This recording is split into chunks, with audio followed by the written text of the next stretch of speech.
Muy bien.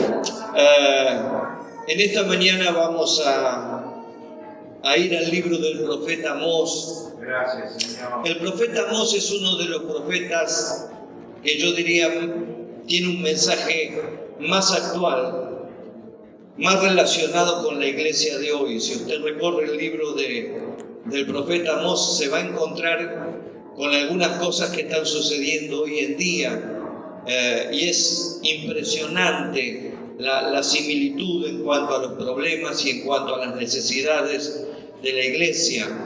Recorriendo el libro del profeta Amós, yo saqué más o menos 12 lecciones. Hay más, pero yo saqué 12 lecciones para predicar. Una de esas lecciones tiene que ver con el llamado. Dios llama a quien quiere, Dios llama cuando quiere, Dios llama para el tiempo que quiere.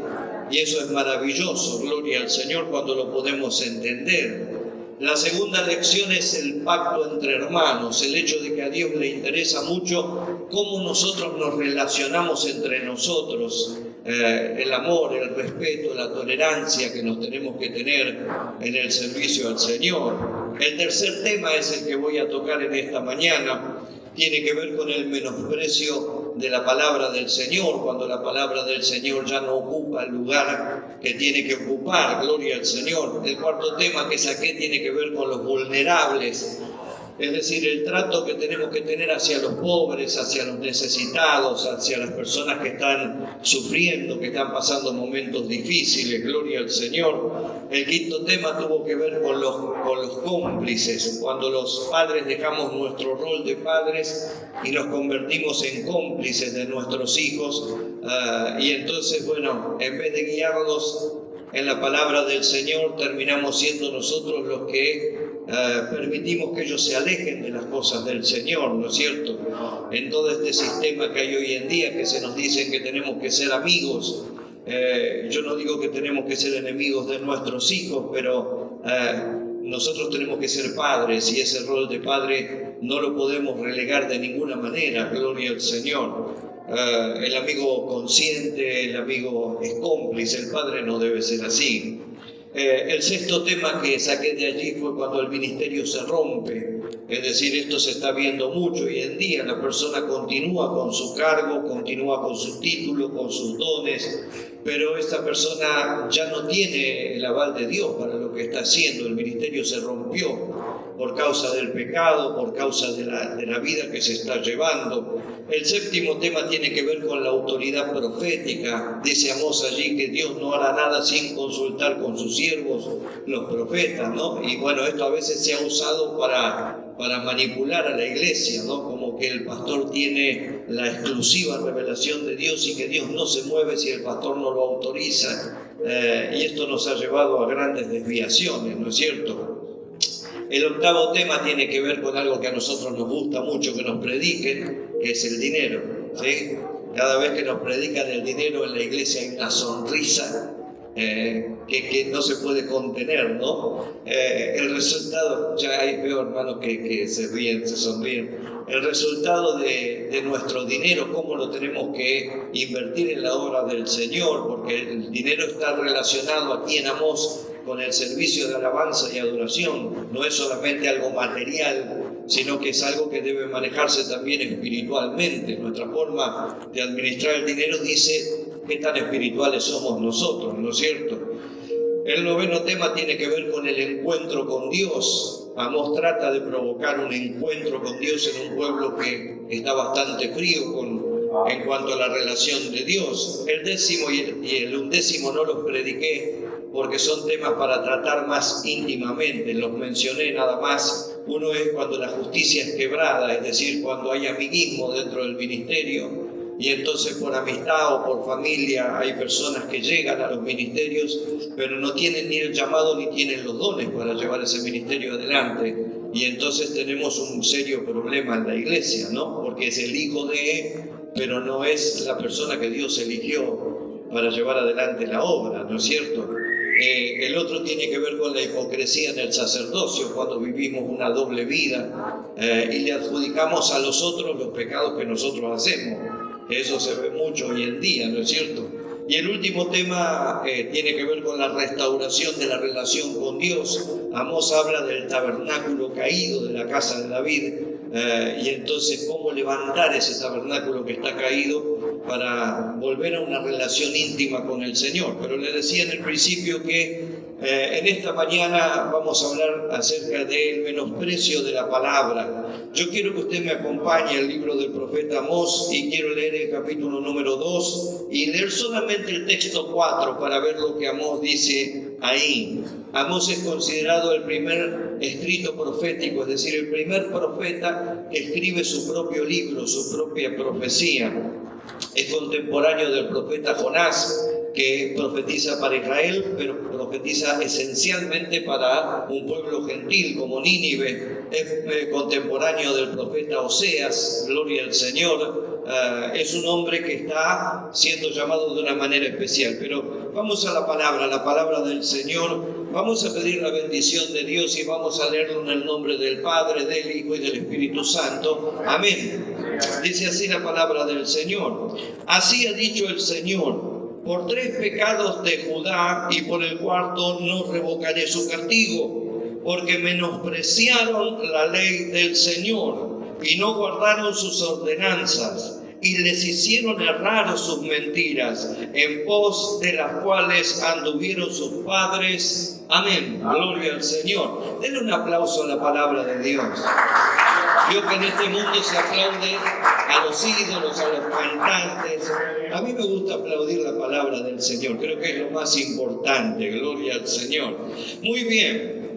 Esta profecía, que es una sola en realidad, es muy interesante. Amós se encarga de darnos todo el contexto geográfico, histórico, para que nosotros entendamos bien en qué momento de la nación fue dada la palabra del Señor. Por eso usted va a leer en los primeros versículos que Amós habla de 2 años antes del terremoto. Ese terremoto tiene que haber sido muy, pero muy importante, porque lo registró la historia en el año 750 antes de Cristo. Y no solamente lo registró la historia, sino que también el profeta Zacarías, en Zacarías 14:5, habla acerca de lo grave que fue este terremoto en el territorio de Israel. Gloria al Señor. Para este tiempo estaba gobernando Jeroboam II.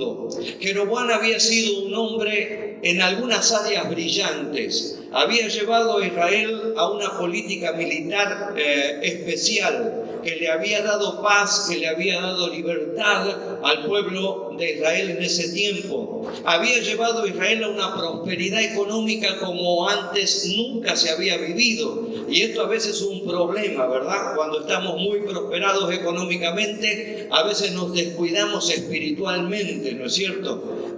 Y eso es lo que le pasó a Israel. Pero además de todo esto, Jeroboam era un hombre corrupto espiritualmente, era un hombre corrupto moralmente. Él vio que era un problema que Israel fuera a Jerusalén a adorar.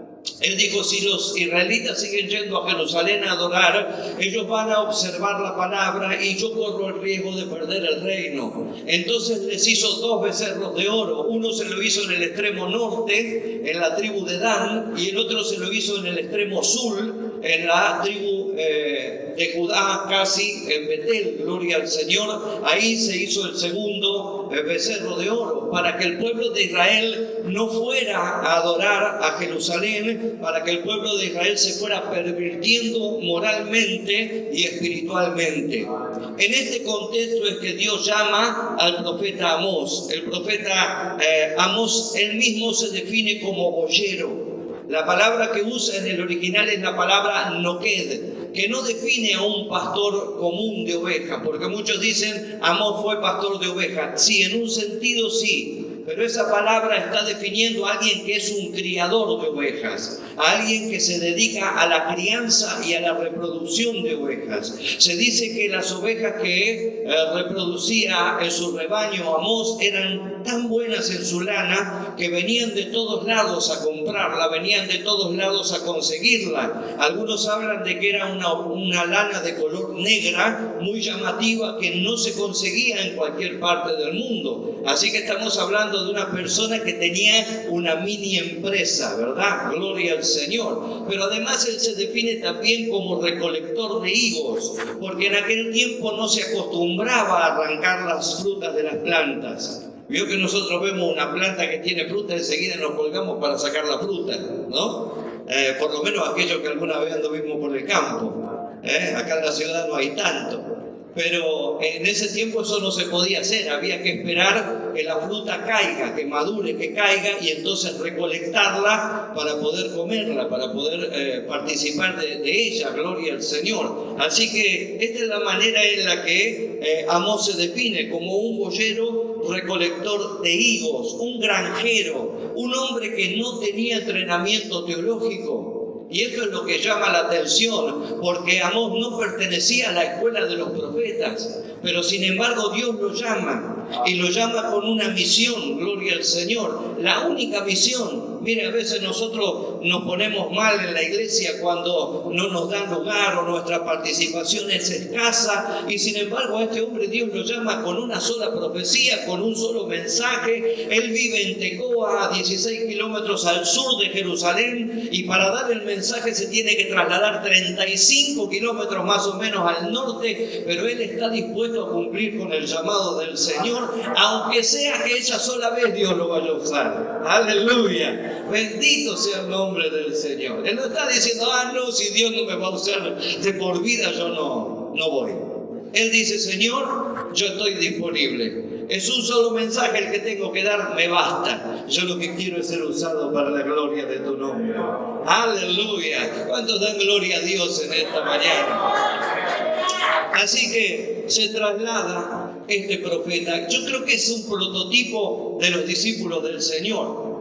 Hombres comunes que fueron llamados con un mensaje especial para revolucionar el mundo. Hombres sin entrenamiento teológico, porque usted mira a los discípulos, casi ninguno de ellos tenía entrenamiento teológico, pero fueron llamados para revolucionar el mundo. Gloria al Señor.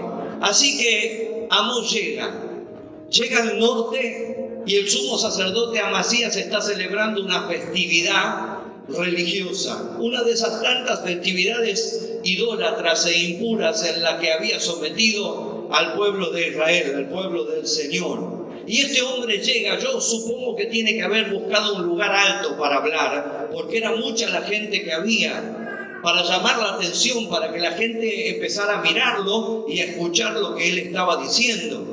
Así que él comienza a hablar y se hace silencio. ¿Quién es este desconocido?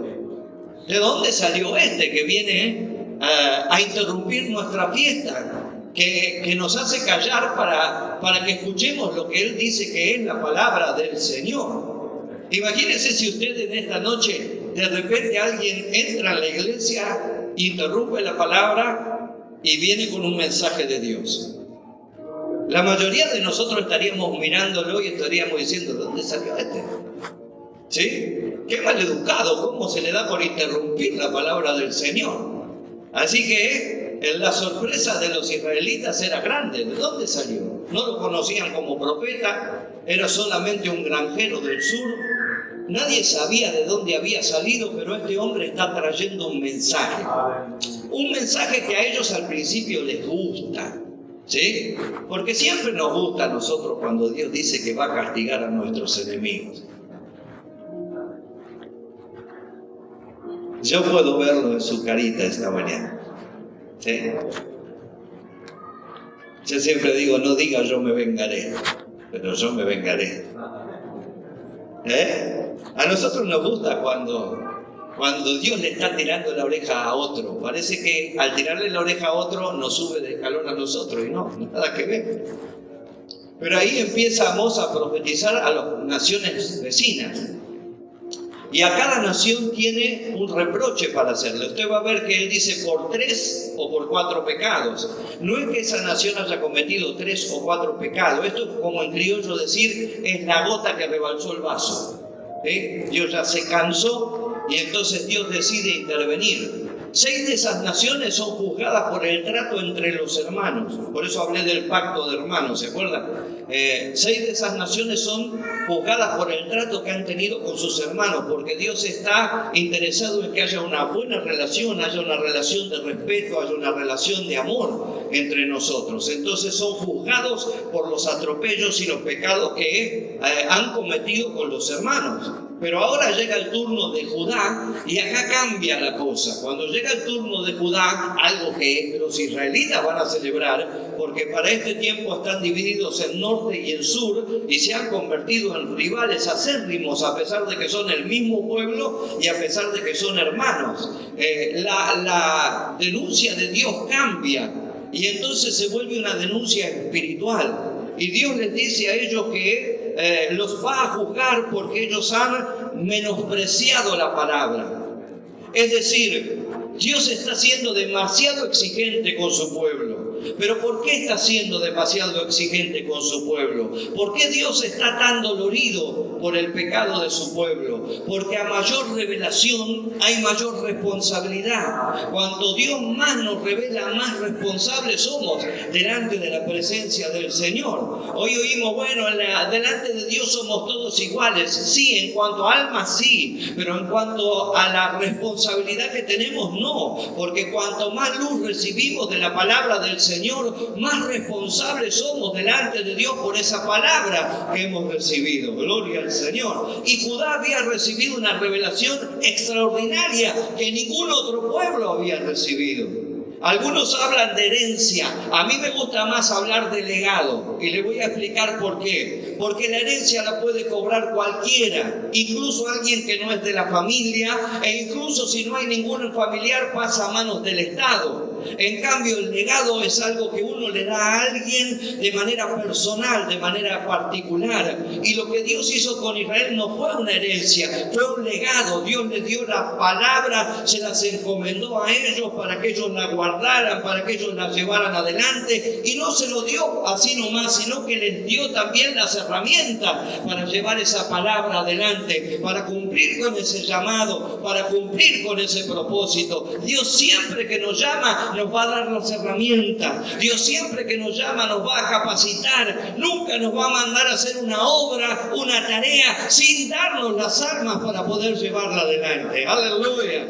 Por eso nosotros leemos en Romanos 9 que Dios le dio 8 dones a Israel. ¿Sí? Usted lee ahí que le dio la adopción, la gloria, el pacto, la promulgación de la ley, gloria al Señor, los patriarcas, las promesas y el don más grande de todos, que es la llegada del Señor Jesucristo. Bendito sea Dios. Así que Dios lo había dotado, lo había capacitado a Israel de los dones para cumplir con el llamado, para llevar la palabra adelante. Por eso Dios estaba tan dolido, por eso Dios estaba reprimiendo a su pueblo por la actitud. Gloria al Señor. Mire, mi hermano, el Señor usa aquí 2 denuncias. La primera es que menospreciaron la palabra. La palabra que usa en el original hebreo es maás, es decir, desecharon la palabra del Señor. Desestimaron la palabra del Señor. Gloria a Dios. Despreciaron la palabra del Señor. Ellos que debían haberse sentido orgullosos, ellos que tenían que haber transmitido la palabra, ellos están desechando la palabra del Señor. La palabra de Dios ya no la tienen como algo primordial, como algo importante, como algo decisivo, sino que la palabra de Dios ahora la tienen como algo secundario. Ellos quieren ser como los demás pueblos. Ellos quieren servir como los demás pueblos sirven. Y no se dan cuenta que Dios les ha dado un legado precioso del que no se tienen que apartar. Y ese legado es la palabra del Señor. ¡Aleluya! ¿Cuánto dan gloria a Dios en esta mañana? ¡Aleluya! Dice que no guardaron en segundo lugar la palabra. Esa palabra es no atendieron la palabra, no cuidaron la palabra. Ellos tenían que ser los que conservaran la palabra, los que guardaran como en un fuerte militar. Esa es la palabra que usa. Tenían que haber guardado como en un fuerte militar la palabra del Señor, como un especial tesoro para que ese tesoro llegaran a sus padres, llegaran a sus hijos, llegaran a sus vecinos, llegaran a sus amigos. Gloria al Señor. Bendito sea Dios. En cambio de eso, dice, le hicieron errar sus mentiras. Esto está hablando de que Israel se volvió a la idolatría. Israel se volvió a las prácticas que otros pueblos tenían. A los caminos, dice, que en la antigüedad transitaron sus padres. Cuando nosotros vamos al origen de Israel, nos encontramos que el origen de Israel está en Abraham. Y Dios lo llama a Abraham de Ur de los Caldeos. Ur de los Caldeos era una ciudad totalmente idólatra, tremendamente idólatra. Por eso cuando Dios lo llama, le dice a Abraham, sal de tu tierra y sal de tu parentela, porque lo que yo quiero hacer es algo grande, distinto contigo. Aleluya, gloria al Señor. Y Abraham sale de su tierra, gloria al Señor, pero no sale totalmente, sale físicamente, no sale espiritualmente. Por eso cuando usted llega al capítulo 21, usted se encuentra con que Abraham levanta o planta un árbol tamarindo. Eso se hacía en Ur de los Caldeos para evocar a los espíritus, para la inspiración profética. Cuando Dios ve esto, automáticamente le dice, dame a tu hijo, porque también esto se practicaba en la tierra de Ur de los Caldeos. Dios quiere enseñarle a Abraham que tiene que dejar la idolatría atrás, que tiene que dejar las prácticas viejas atrás, porque lo que Dios le va a dar es mucho más grande. Gloria al Señor. Lo que Dios le va a dar es mucho más poderoso que su palabra. Aleluya. Gloria a Dios. Bendito sea el nombre del Señor. Pero ellos quieren volver hacia atrás. Y eso está trayendo lamentablemente un desorden espiritual en el pueblo del Señor, que está trayendo dolor al corazón de Dios. Lamentablemente esta conducta de Israel es una conducta que nosotros estamos viendo en este tiempo. Nosotros somos el pueblo de la palabra de Dios. Y para nosotros la palabra de Dios tiene que ser el manual de vida. Gloria al Señor. Tiene que ser la guía, la brújula en nuestro camino, en nuestro destino. Siempre que el pueblo de Dios se ajustó a la palabra fue bendecido. Siempre que el pueblo de Dios se alejó de la palabra empezó a caer en errores doctrinales y en problemas graves dentro de la iglesia del Señor. Gloria a Dios. Y esto podemos verlo en toda la historia. Cuando usted ve el libro del profeta Samuel en el capítulo 3, usted se encuentra, gloria al Señor, que en ese tiempo la palabra de Dios escaseaba.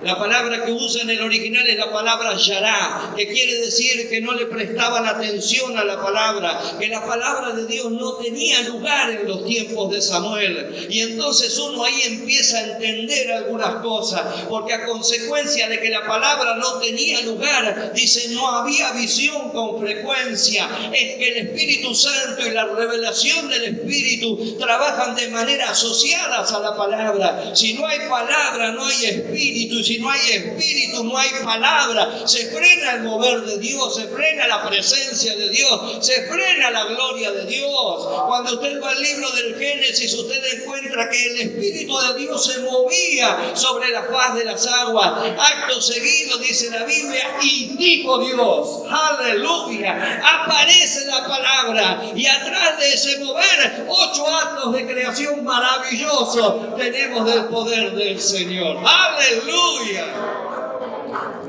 Yo quiero que me entiendan esta mañana, si la palabra escasea, si la palabra no tiene lugar en nuestra vida, en nuestro ministerio, en nuestra iglesia, la visión se frena. Y entonces los cultos empiezan a ser rituales en donde venimos a cumplir, como se cumple en cualquier otra religión. Gloria al Señor.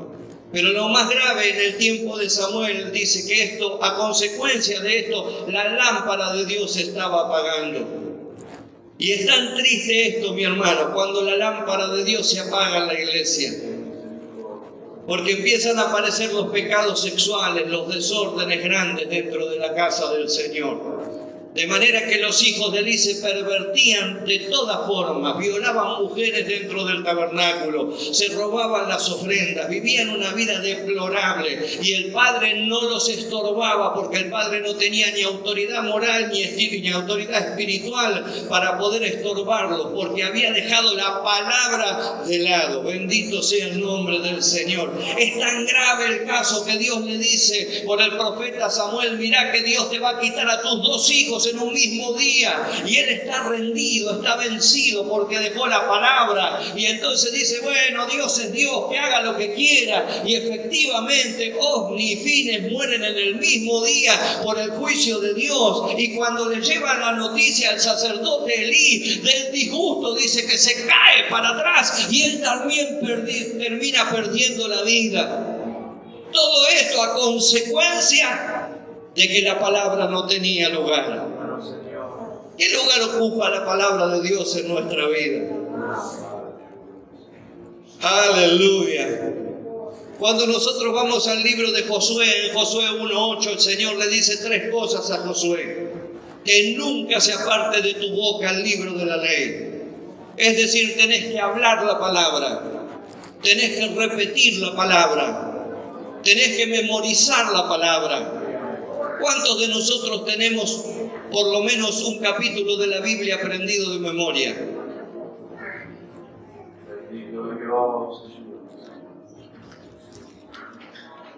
Déjeme decirle que un judío promedio de 12 años para convertirse en hijo de la ley necesita saber 24 capítulos de la Biblia de memoria. 12 años. Y sabe 24 capítulos de la Biblia de memoria. Todos los capítulos de Levítico que tienen que ver con la consagración. Todos los capítulos del Génesis que tienen que ver con la creación. Y los 14 salmos de la subida, del 120 al 134, lo saben de memoria, porque no pueden entrar en el templo si no los recitan previamente. Nunca se aparte de tu boca, repite la palabra, habla la palabra, memoriza la palabra, aleluya.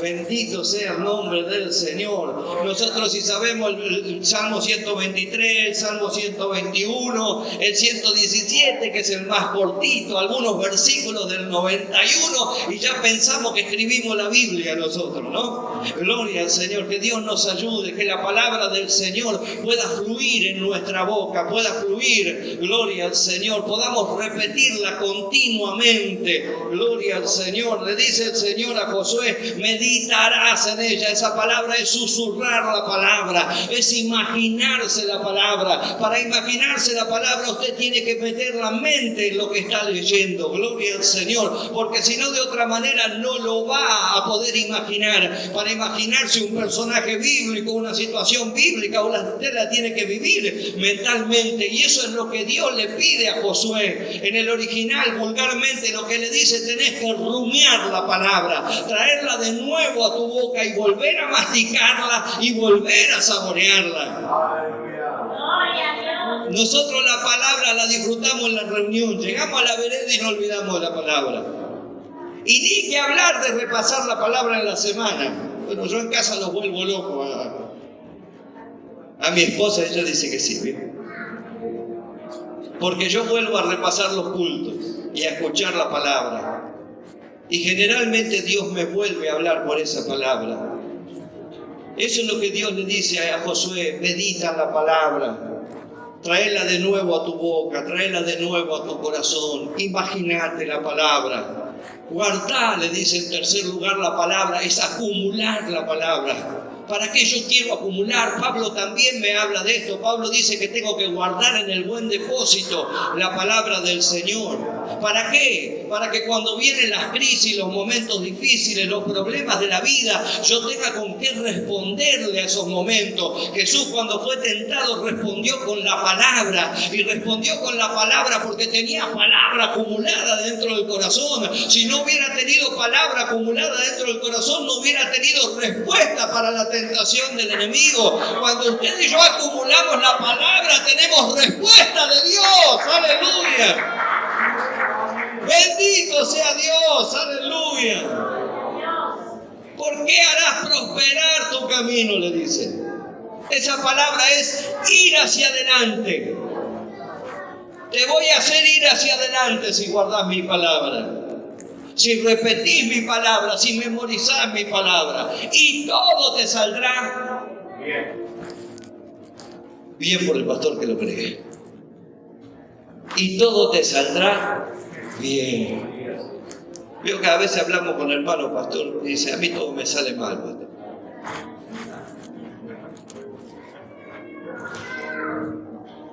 Yo pregunto en esta mañana, ¿estás hablando la palabra? ¿Estás meditando en la palabra? ¿Estás acumulando palabra en tu corazón? Porque Dios no miente, si dice que todo te va a salir bien, te va a salir todo bien. Pero previamente a eso, tenés que hacer lo que Dios te está pidiendo. Aleluya. Mire, en Nehemías 8, versículo 13 y versículo 9, usted encuentra un culto muy especial. Un culto que hoy en día no se podría celebrar, porque hoy los hermanos venimos tarde al culto y nos vamos temprano. Estamos todos tan apurados, ¿sí? Que venimos tarde al culto y nos queremos ir temprano. Queremos que el predicador termine antes de empezar, ¿no? Pero este culto duró más de 6 horas. Repásenlo en la Biblia después, tranquilo, para que vean que no le estoy mintiendo. Durante 6 horas leyeron la palabra, porque el pueblo venía de la cautividad babilónica y había perdido contacto con la palabra. Entonces Esdras ve este defecto y 6 horas, dice, leyeron la palabra. Pero pusieron el sentido, dice, para leer la palabra. Veo que usted a veces mira los rostros de los hermanos y dice, ¿dónde estará este? Está pensando en los ravioles, está pensando quién sabe en qué, ¿no? Se ríen, ¿no? Ellos pusieron el sentido para entender la palabra. Y el resultado fue que esa palabra los quebrantó. Terminaron llorando, dice la Biblia. Terminaron tirados en el suelo, postrados, adorando el nombre del Señor. Fue un evento maravilloso y por 3 horas más adoraron. O sea, estaríamos hasta las 7 de la tarde. La sonrisa de ustedes me dice, en 10 minutos nos vamos todos. Pero qué maravilloso, mi hermano. Qué maravilloso efecto hace la palabra. Porque Nehemías dice, el gozo del Señor será tu fuerza. Y eso lo produjo la palabra, la manera en la que ellos vivieron la palabra. Déjeme decirle que ese gozo va en 2 direcciones. Dios se goza cuando yo leo la palabra y la palabra me conmueve, porque para eso la dio. Pero yo me fortalezco cuando leo la palabra y esa palabra me conmueve en el corazón. Así que levante sus manos y disfrute de este tiempo que estamos en la presencia del Señor. Yo no sé cuánto más va a durar este culto, pero usted celebre y adore el nombre del Señor. Permita que la palabra entre en su corazón, permita que la palabra lo quebrante, permita que la palabra lo redarguya en esta mañana. Aleluya. Permita que la palabra de Dios haga el efecto para el cual Dios la ha enviado. Gloria al Señor. Aleluya. Bendito sea Dios. La palabra de Dios sana, aleluya. El Salmo 107, versículo 20 dice, envió su palabra y los sanó, aleluya, y los libró de su ruina, aleluya. Bendito sea el Señor. Quiere decir que la palabra no tiene distancia. Nosotros soltamos la palabra acá y quién sabe dónde Dios está obrando, aleluya. Gloria a Dios. Le dijo el centurión, Señor, di la palabra, porque mi siervo, aunque no está acá, la va a recibir y se va a sanar. ¡Aleluya! ¿Cuántos creen en ese poder que tiene la palabra? Mi hermano, la palabra y el Espíritu han transformado vidas a lo largo de toda la historia de la humanidad. Cuando la palabra llegó a Tesalónica, estaba Tesalónica llena de brujos, llena de adivinos, gloria al Señor. Pero la palabra penetró, dice Primera de Tesalonicenses 1:5, de tal manera que volvieron y quemaron los libros de la magia, porque esos libros nada servían frente a la palabra del Rey de Reyes y Señor de Señores. ¡Aleluya! Dejaron la magia, dejaron la brujería, dejaron el ocultismo, dejaron la hechicería y nació la gloria de Dios. ¡Aleluya! Bendito sea el nombre del Señor. La palabra trae victoria. Juan le habla a los jóvenes En 1 de Juan 2:14 le dice, si la palabra permanece en ustedes va a traer victoria. Oh, bendito sea el nombre del Señor. Es importante que en esta mañana dejemos de tener la palabra de Dios como un manual más o un libro más de nuestra biblioteca. Que la palabra de Dios pase a formar parte esencial, primordial de nuestra vida. No salir sin leer la palabra, no dormir sin leer la palabra. No puede transcurrir un día en el que yo no trate de leer y memorizar la palabra del Señor. Hay un versículo que lo hice mío, se lo robé a Josué. Josué, después de toda la travesía, cuando ya terminan de conquistar la tierra y es ya viejo, porque cuando José le habla en Josué 1 era joven, dice. ¿Sabe cuántos años tenía ahí? 80 años tenía el joven Josué. Así que ¿quién dijo? Somos jóvenes, ¿verdad? Pero ahora, no, si se van a reír no vengo más. Pero ahora Josué ya está viejito y se para en un discurso tremendo frente al pueblo y le dice, reconozca, Josué 21:45, que no nos ha faltado una sola de todas las buenas palabras que Dios nos ha hablado. Todo se cumplió.